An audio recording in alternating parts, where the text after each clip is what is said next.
안녕하십니까. 네, 제가 한 17년 전에 이 단에 서서, 그때는 명동 향령교회죠.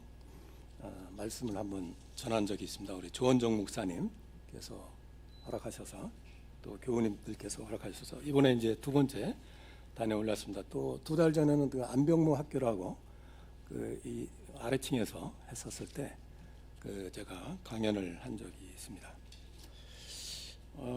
우리는 누군가의 영향을 받습니다. 기독교 이천련은 예수에게 영향을 받은 이들의 영향사라고 할 수 있습니다. 개신교도 그러합니다. 보통 종교개혁 500년 이렇게 얘기를 하면 독일의 마르틴 루터부터 시작된 500년을 이야기하지만, 그보다 100년 전에 체코에서 얀 후스로부터 시작된 종교개혁을 우리는 주시해야 합니다. 얀 후스는 체코에서 개혁운동을 하다가 로마 카톨릭에 의해 1415년에 화형을 당해 죽었습니다. 그는 죽으면서 아무리 태워도 태워지지 않는, 아무리 막아도 거스를 수 없는 백조가 나타날 것이다 는 예언을 했습니다. 결국 100년 후에 독일 자그마한 시골 도시 비텐베르크에서 후스가 백조라고 칭했던 마르틴 루터가 후스의 영향을 받아 개혁운동에 뛰어들었습니다. 루터는 1520년 로마 카톨릭과의 문서 전쟁을 마감하면서 이런 말을 합니다. 모르든 알든 모두 후스파다. 결국 개신교는 600년 개신교 운동의 영향사라 할 수 있습니다. 우리 한국 개신교도 마찬가지로 이 땅에 140년 전에 들어온 개신교의 영향사입니다. 구한말 개신교 신앙을 저의 할아버지 할머니께서 받아들여서, 또 그의 아들이신 우리 아버지께서 받아들여서 기독교 장로교회의 목사님으로 평생을 목회하시다가 하늘나라 가신 아버지, 또 어머님, 그분 밑에서 저는 영향을 받고 신앙생활을 하다가 일반대학을 마치고 1987년에 한신대 신학대학원에 들어갔습니다. 우리 향림교회를 생각하면 저에게 영향을 주신 두 분이 계십니다. 안병무 박사님과 홍근수 목사님이십니다. 공동체를 희구하며 예수의 얼굴을 한 교회를 평생 동안 추구하신 안 박사님은 역사적 예수의 연구에 평생을 다하신 분입니다. 그분은 차라리 역사적 예수같이 살다가 하늘나라에 가신 분입니다. 1987년 제가 한신대 신학대학원 첫 해 강의실에서, 또 채플에서의 기억이 아직도 생생합니다. 설교단에서 안병무 선생님은 전두환 정권에 대해서 신랄한 비판을 하는 모습, 역사적 예수와 오버랩되곤 합니다. 안 박사님이 성서학 세미나 시간에 학생들이 많이 모였습니다. 그분의 학문의 엄정성을 우리에게 몸으로 그분은 가르쳐 주셨습니다. 안 박사님은 독일 하이델베르크 대학에서 10년간 성서신학을 연구하셨는데, 저도 동문으로 그 대학에서 10년간 디아코니아 학을 공부했습니다. 안 박사님이 앉아서 공부하시던 그 대학 신학도서관에서 그분의 박사 논문을 읽으면서 생생하게 그분의 학문적 깊이를 느낄 수 있었습니다. 또 한 분은 전두환 폭정 시절에 신대원 채플 때 설교자로 우리 한신대 채플 단에 오르신 홍근수 목사님이십니다. 홍 목사님은 예배 파송사에서, 마지막 파송사에서 우리 학생들을 향해서 가서 세례 요한이 헤로데에게 하였듯이 전두환에게 저항해라, 거침없이 단호하게 일갈하신 것을 아직도 기억하고 있습니다. 그 살벌했던 시절에 안병무 선생님과 홍근수 목사님이 저희 학생들에게 영향을 끼친 것은 대단했습니다. 우리 홍근수 목사님의 눈은 바로 불이 떨어질 듯한 불덩어리였습니다. 이런 선생님들의 삶은 저에게 큰 영향을 끼쳤습니다. 때문에 여태껏 살아오면서 비굴하지 않았고 나름대로 그분들의 뒤를 잇겠다는 각고의 노력을 했습니다. 그런 전통에 서서 다시금 불을 지펴가는 삶을 저는 한 번도 부끄러워한 적 없이 자랑스러워했습니다. 대림절 마지막 주일입니다. 대림절은 어린 양 예수 오심을 기다리는 절기입니다. 저는 해마다 대림절기가 되면 이 앞에 있는 별을 제 책상에 놓습니다.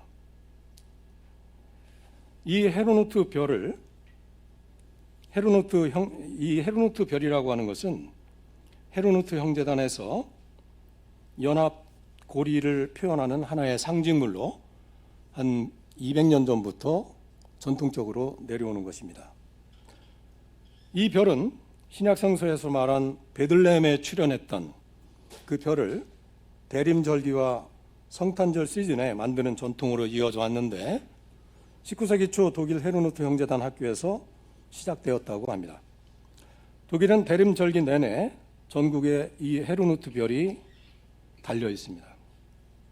지난 여름 저는 덴마크의 헤르노트 형제단 도시인 크리스천펠트와 거기에 초대를 받아서 갔었는데 그곳은 1년 내내 이 별을 켜놓는다고 합니다. 지난 여름에 독일과 덴마크 그리고 체코를 방문하면서 저는 헤르노트 형제단의 역사적 흔적과 영향사를 더듬어 볼 수 있었습니다. 개신교의 웅혼한 전통을 강하게 느낄 수가 있었습니다. 600년 전 얀 후스의 정신에 영향을 받은 헤르노트 형제단에서 우리 개신교가 전통을 살리는 길은 과연 무엇일까 생각을 해보았습니다. 단지 전통에 타다 남은 죄를 기리고 과거의 이야기를 되뇌이는 것일까? 아닐 것입니다. 전통의 의미는 바로 오늘, 바로 우리가 살아가는 현실에서 그 전통의 불을 다시 지피고 불을 지르고 빛을 발하는 것에 있다고 할 수 있습니다. 저는 디아코니아를 실천하는 디아코니아 목사입니다. 제가 디아코니아 이렇게 하니까 저게 뭐지? 그런 의문이 들으실 것입니다. 저도 디아코니아를 잘 몰랐습니다. 독일에서 제가 공부하러 갔을 때 마인츠 대학에서 독일어를 공부하는 동안에 이 디아코니아를 발견을 했습니다. 마인츠 시내에 이렇게 나가보니까요, 십자가에 왕관을 얹은 로고인 그런 게 굉장히 많아요. 그래서 물어봤습니다. 저게 뭡니까? 저게 디아코니아라는 거예요. 디아코니아가 뭐죠? 디아코니아는 개신교인들이 신앙에 의해서 사랑을 실천하는 곳입니다.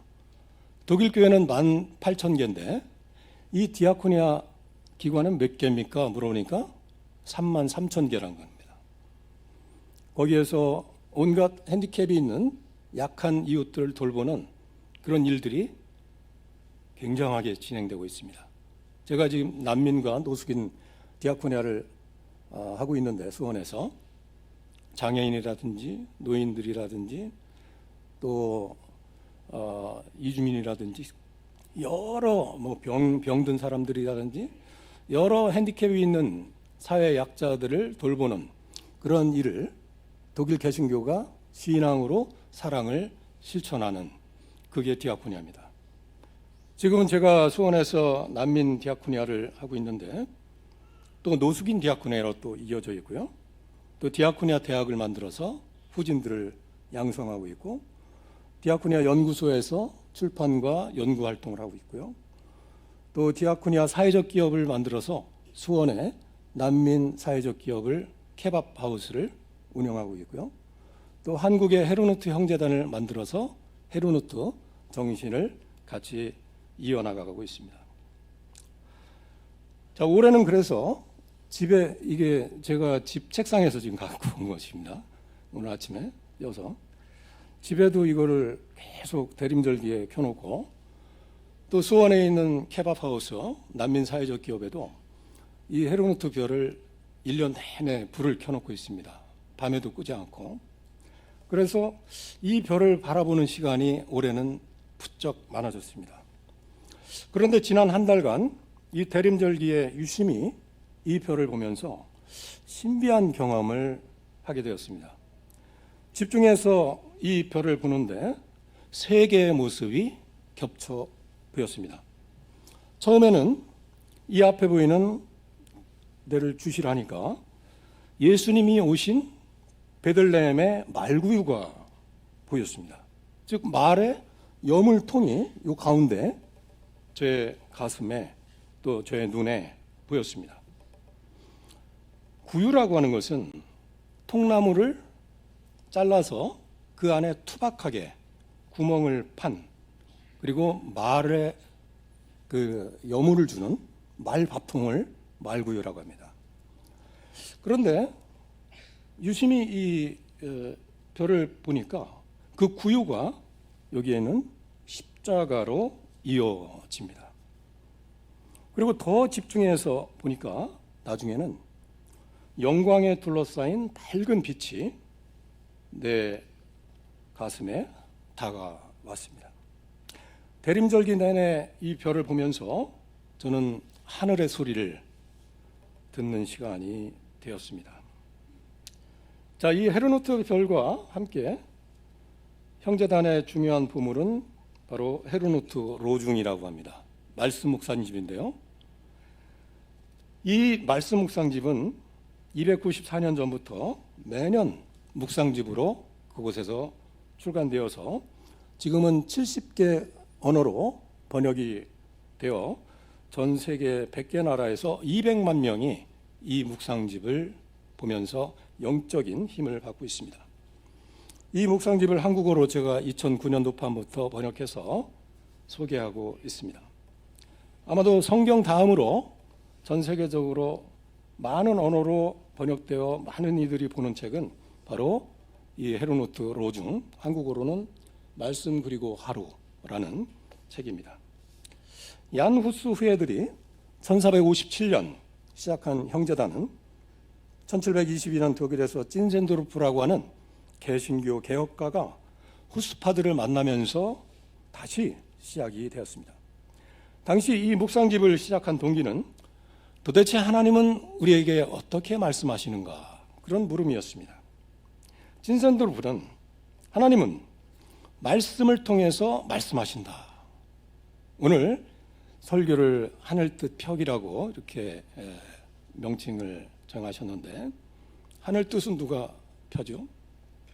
설교자가 펴입니까? 아닐 것입니다. 하나님은 바로 말씀을 통해서 말씀하십니다. 바로 하나님께서 말씀하신다. 그게 이 헤르노트 로중의 전통이라고 볼 수 있습니다. 저는 매일 이 묵상집에 구약 한 절, 신약 한 절 짧은 말씀을 묵상하면서 가슴에 부딪히는 그 말씀을 그날의 영적인 무기로 삼고 살아가고 있습니다. 이 묵상집은 디트리히 보네퍼 목사님이 교수형을 당한 마지막 날까지 가슴에 품고 매일매일 그 말씀으로 영적인 무기를 삼은 것으로도 유명합니다. 오늘 대림절 마지막 주일에 오늘 우리에게 주신 말씀은 이 헤르노트 묵상집을 통해서 우리에게 주신 말씀입니다. 먼저 오늘 주신 복음서의 말씀을 봅니다. 이 말씀에서 우리는 요즘 분쟁으로 대형 참사 속에 있는 지역으로 들어가게 됩니다. 누가복음 오늘 본문에는 시리아, 갈릴리, 나사렛, 베들레헴이라는 지역 이름이 나오는데, 현재는 마음대로 이곳을 여행할 수 없는 세계의 분쟁 지역입니다.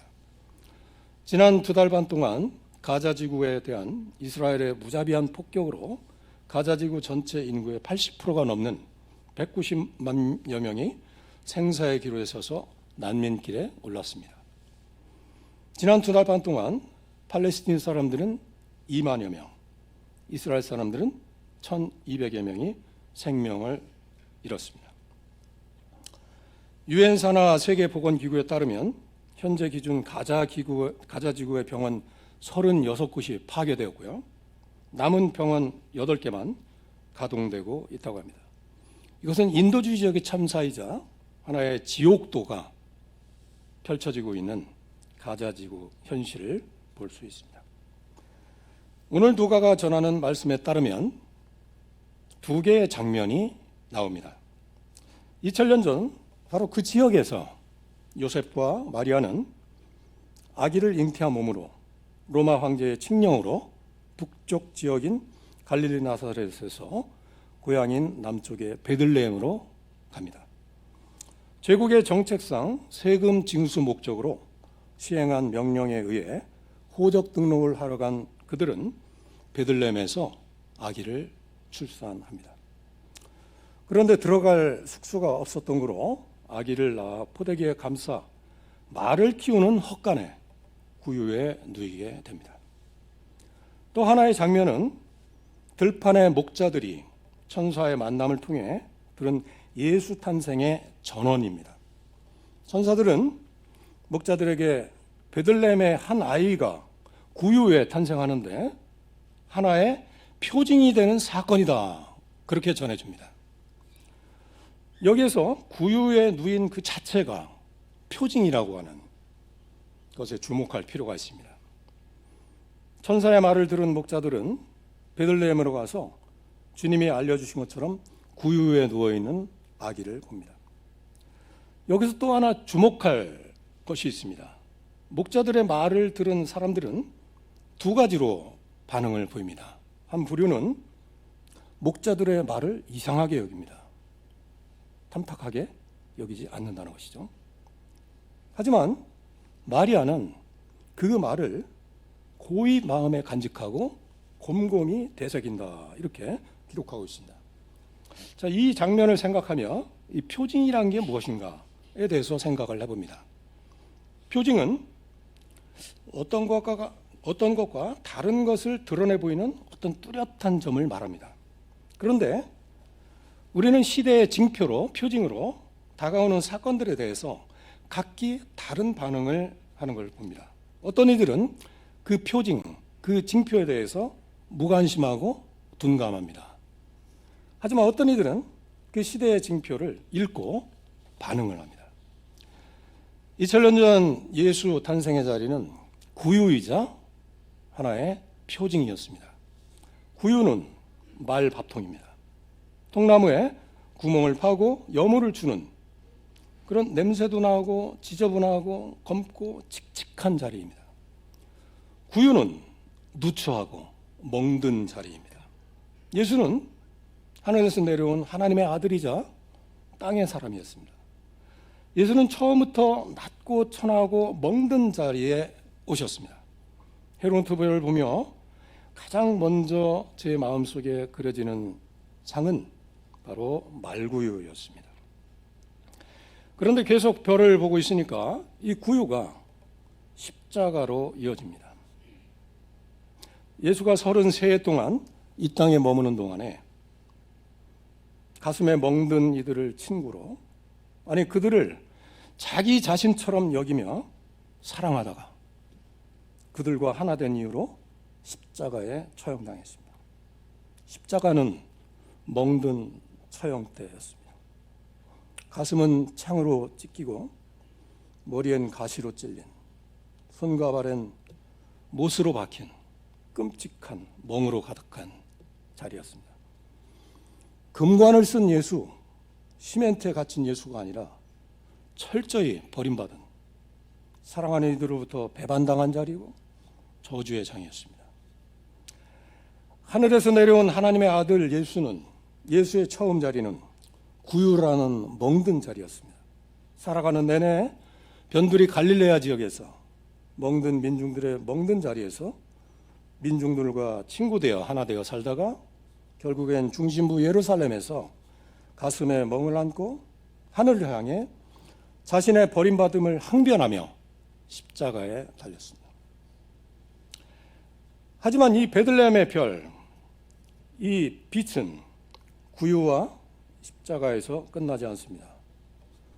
별을 계속 주시하다 보면 결국은 영광의 불길로 둘러싸인 찬란한 빛이 다가옵니다. 영원한 생명 속에 이른 빛, 어둠을 완전히 종식시키는 그 빛으로 예수는 둘러싸인 채 우리에게 다가오십니다. 이번 대림절 기간 내내 이 별을 보면서 이 세계의 신비한 경험, 즉 구유와 십자가 그리고 영광의 빛을 경험하면서 오늘의 구유가 어디일까 생각을 해봤습니다. 오늘의 구유는 어디인가요? 아까 말씀드린 대로 저는 지금 수원에서 난민과 노숙인 디아코니아를 하고 있습니다. 6년 전에 예멘에서 온 난민들이 제주도에 500명이 왔습니다. 그때 정부나 지자체는 꼼짝하지 않고 있었습니다. 이 친구들이, 젊은 친구들이 하루에 한 끼밖에 못 먹고 노숙을 한다는 그런 소식을 듣고 제가 속해 있는 한국디아코나에서 제주도를 5번 왔다 갔다 하면서 돕기 시작했습니다. 그리고 나서 6년간 지속되고 있습니다. 지금은 사회적 기업으로 케밥하우스 겸 난민센터를 세웠고 쉼터에서 난민들의 기댈 언덕이 되고 있습니다. 그러다가 4년 전부터 2020년부터는 코로나로 인해서 수원역 앞에 있는 노숙인들이 무료급식소가 닫히자 굶고 있다는 소식을 듣고 케밥을 만들어서 매주 화요일 날 120개, 요새는 노숙인들이 늘어서 130개씩 노숙인들을 전하고 있습니다. 이 두 부류의 약자 이웃들은 누구도 돌보지 않는 마치 유령과도 같은 존재입니다. 그들을 만난 후부터 그들과 함께하는 디아코니아가 계속 이어지는 이유가 무엇일까 생각을 해보았습니다. 바로 2000년 전에 처음의 자리인 구유, 말밥통에 현존하는 아기 예수와의 만남이 아닌가 그런 생각이 듭니다. 그 후 십자가에 달리기까지 이어진 예수님의 지상에서의 하나님 나라 축제가 아닌가 그런 생각도 듭니다. 사느냐 죽느냐 기로에 서서 생존을 위해 살아가던 터를 떠나야 하는 난민들이 지금 세상에 1억 2천만 명이나 됩니다. 팔레스틴 민중들이 지난 2달 반 동안 2만여 명이 생명을 잃었고 영문도 모르는 채 아이들은 온몸이 찍힌 채 건물 더미에 묻혀 있습니다. 예멘과 시리아, 이집트 등 수많은 나라에서 난민의 행렬이 이어지고 있습니다. 최근에 러시아와 우크라이나 전쟁으로 1,000만 명 이상이 난민이 되어 자기의 터를 떠났죠. 이는 우크라이나인뿐만이 아니라 러시아 사람도 마찬가지입니다. 며칠 전 케밥 하우스에 러시아 청년이 찾아왔습니다. 케밥을 사 먹으러 왔다가 대화를 통해서 그가 전쟁을 피해 도망쳐온 난민이라는 사실을 알게 되었습니다. 23살의 모스크바 출신의 전자공학도입니다. 그가 어떻게 한국에 왔느냐 처음에 물어보니까 잘 대답을 안 해요. 지금 뭘 하고 있느냐 하니까 공구리 하는 거예요. 그 공구리가 뭐죠? 막일입니다. 건축일. 막 공구리 친다 그러죠. 험한 일을 하고 있어요. 이 젊은이가 고향 친지를 떠나서 건축 현장에서 이런 고된 노동을 하며 생존을 하고 있습니다. 가슴이 먹먹해지는 그 경험은 난민이나 노숙인들을 만날 때 갖게 되는 그런 아픈 경험입니다. 우리는 어디에서 오실 그분을 만날 수 있을까요? 오늘도 어둠 속에서 빛으로 오신 예수는 세상의 멍든 자리에서 오십니다. 누가복음 22장 27절에서 예수님은 자신이 이 땅에 시중드는 이로 왔다. 여기서 시중드는이라고 그러는 것은 디아콘이라고 합니다. 시중드는 자. 예수님은 자기가 무슨 위대한 대제사장이다, 스승이다, 무슨 위에 있는 사람이다 이런 말씀을 하신 적이 없어요. 자신의 정체를 밝힌 건 유일합니다. 나는 시중드는 자다. 그런데 여기서 예수님이 누구에게 시중을 든다고 하는 걸까요? 바로 가슴이 멍든 약자 이웃에게 시중든다. 이게 복음서에 가득 차 있습니다. 그분은 이 세상에서 멍든 이웃들과 함께하는 것, 머릿속으로 아니라 몸으로 함께 그들과 아파하고 손을 건네주는 그런 분이었습니다. 두 번째, 오늘 바울 서신을 통해서 우리에게 주신 말씀은 이 구유에 나신 사람의 아들 예수가 율법 아래에 있는 우리를 속량, 즉 자기 몸값을 내고 풀려나게 하시고 이제는 우리가 당당하게 자녀가 되어서 하나님을 아버지라 부르게 하셨다는 기쁜 소식을 전합니다. 마르틴 루터는 1520년 그리스도인의 자유라는 문서에서 개신교 신학의 핵심을 말합니다.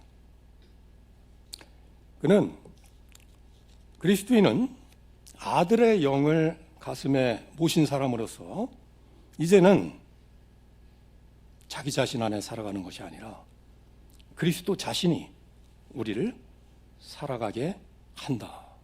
이게 그리스도인이다. 그런 고백을 합니다. 아들의 영에 의해 살아가는 그리스도인은 누구에게도 종속되지 않고 자유한 존재로 살아간다. 하지만 이웃에게는 사랑의 종으로 자신을 유보하지 않고 사랑 행동으로 나선다. 신앙 안에서 그 누구에게도 종속되지 않는 자유인이지만 사랑으로 약한 이웃에게 종이 된 이런 역설적 존재가 바로 그리스도인이라고 하는 것입니다. 그 결과 예수님이 그랬듯 또 얀 후스가 그랬듯 보네퍼가 그랬듯 그리스도인은 고난당하는 사람 곁에 항상 서 있게 되는 것입니다. 구유에 나신 예수님을 계속 주시해 보면 십자가가 보입니다. 십자가를 따르는 이는 고난의 강을 건넙니다. 하지만 그 후 우리에게는 부활의 영광의 불길 속에 그분과 함께 영원한 생명에 이르게 될 것입니다. 마지막으로 헤론토로중을 통해서 우리에게 주신 말씀은 이러한 구유와 십자가 고난의 길 위에 있는 우리에게 하나님은 예언자 이사야를 통해서 어둠 속에서 고통받는 날이 지나간다라고 하는 희망의 메시지를 주십니다. 전쟁이 그치고 어둠 속에 있는 큰 빛이 비춰줄 것이고 죽음의 그림자가 빛으로 밝아질 것이다. 그리고 기쁨과 복된 현실이 도래할 것이다. 주님께서 압제자들의 멍에를 부수시고 압제자의 몽둥이를 꺾어버릴 것이라는 희망의 빛을 주십니다. 우리는 지난 1년 반 동안 이제까지 전혀 경험하지 못한 검찰 독재, 파시즘을 경험하고 있습니다. 군사 독재의 오물을 뒤집어 쓰고 고난의 행군을 거친 지 얼마 안 됐는데 검찰 독재라는 신종 구정물이 온 나라에 악취를 풍기고 있습니다. 특히 이 괴기스러운 광기는 교회를 농락하면서 버젓이 성전 침탈도 하고 교인들을 동원하기도 합니다. 100년 전에 히틀러가 독일 교회를 이용해서 독재를 강행했을 때 디트리시 보네퍼 목사는 히틀러를 향해 적그리스도라고 명명하고 투쟁을 했습니다. 이제 이 땅에도 이리 같은 검찰 독재가 양의 탈을 쓰고 교회를 능멸하고 있습니다. 이 정권은 적그리스도 파시스트 정권입니다. 이런 상황에서 예언자 이사야를 통해서 우리에게 주시는 말씀은 우리에게 희망을 줍니다. 반드시 주님께서 독재자의 멍에와 몽둥이를 부수시고 꺾어버리실 것입니다. 지난주 목요일 안산에서 열린 세월호 10주기 성탄 예배에 참여했습니다. 2014년 성탄 예배부터 제가 이 헤르누트 로중을 유가족분들에게 나누어 드렸습니다. 이번에도 나누어 드렸습니다. 나누어 드린 이유는 말씀으로 힘을 얻기를 바라는 마음 그 하나였습니다. 유가족분들을 배웠습니다. 무슨 말을 들어야 할지 먹먹했습니다. 설교하시는 목사님이 설교 서두에 그런 말씀을 하십니다. 지난해 성탄 예배 때는 설교가 없었는데 이유가 성경 어디서도 말씀을 찾을 수가 없으셨다 하십니다. 지난 10년간 제대로 된 진상규명 이루어진 게 없습니다. 희생된 아이들을 위한 추모 안전공원도 진척이 없습니다. 아이들이 누울 자리가 없단 말입니다. 말을 잃고 말씀도 잃어버린 시대를 우리가 살아가고 있습니다. 그러다가 또다시 이태원 참사로 이어졌죠. 현 정권이 법을 월권해서 시행령 통치를 한 결과 수많은 젊은 영혼들이 길을 가다가 서울 한복판에 서서 죽임을 당한 지 1년이 넘었습니다. 세월호 10주기 성탄 예배에 이태원 참사 유가족분들도 함께하였습니다. 더 큰 참사를 막을 수 있음에도 막지 못한 것, 그는 죄입니다. 그러한 사태를 막을 수 없이 이성이 마비된 사회, 그것은 미개한 사회입니다. 어둠이 덮친 후 멍든 가슴들이 더해갑니다.